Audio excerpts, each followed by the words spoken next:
अव्यक्तादीनि भूतानि व्यक्तमध्यानि भारत अव्यक्त निधनानेव तत्र का परिदेवना। अब श्रीमद् भागवत गीता में श्री कृष्ण भगवान अर्जुन को बार बार उसी दिशा में ले रहे हैं कि कर्मरत हो, युद्ध कर। और इसके पीछे श्रीमद् भागवत गीता के अनुसार बार बार कह रहे हैं कि आत्मा अविनाशी, नित्य चैतन्य और शरीर नाशवान, और उसको इसीलिए कह रहे हैं कि तू कर्म कर, युद्ध कर, लड़, भीड़, पीछे मत हट। और उसी सभी को बात को प्रमाण करते हुए अव्यक्तादीनि भूतानि, ये जो मनुष्य शरीर पाया उससे पूर्व अव्यक्त रूप में था, शरीर पाने के बाद भी अव्यक्त हो जाएगा। अव्यक्तादीनि भूतानि व्यक्त मध्यानि भारत अव्यक्त निधनानेव तत्र का परिदेवना, यानी सभी प्राणी जन्म होने का पूर्व अप्रकट, अव्यक्त, नहीं दिखने वाला, नहीं दिखाई देने वाला, नहीं प्रकटित होने वाला, और मृत्यु के बाद भी ये लोग क्या हो जाएंगे? अप्रकट।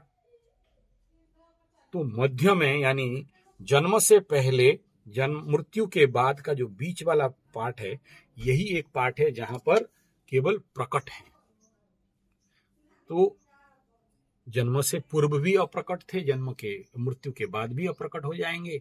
तब तुम्हें इसके कारण शोक करने का कोई कारण ही नहीं है, जिसके लिए कि तुम युद्ध नहीं करना चाहते हो, कर्म नहीं करना चाहते हो। कर्म कर लो, युद्ध कर लो, कर्म में व्यस्त हो जाओ।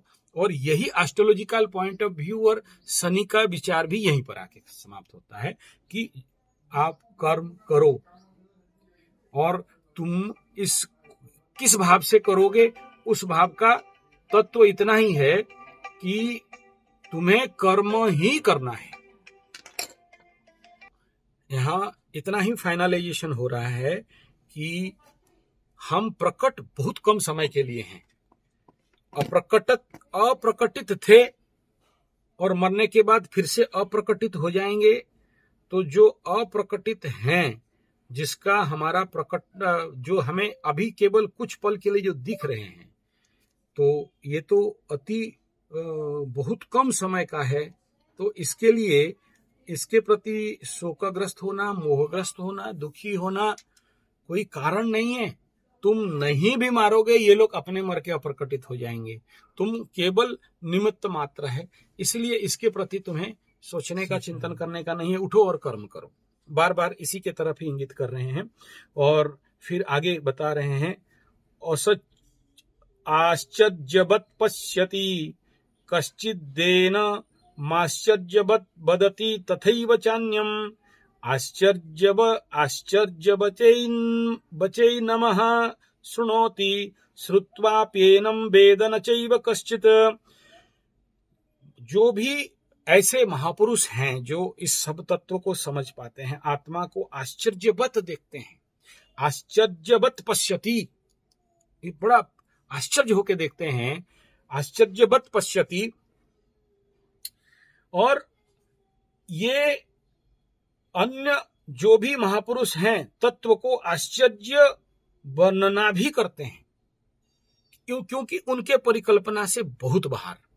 और ऐसे जो अधिकारी पुरुष आश्चर्य सुनते भी आश्चर्य में, यहाँ आश्चर्य शब्द को थोड़ा डिकोड करके अंदर घुस के समझना पड़ेगा।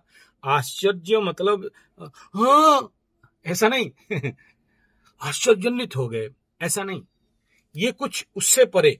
इसको भी आगे चल के क्लैरिफिकेशन करेंगे, जैसे उसको क्लैरिफिकेशन करते करते आ रहे थे, कौन सा, न भाव विद्यते भावना, वो उसी प्रकार इसको भी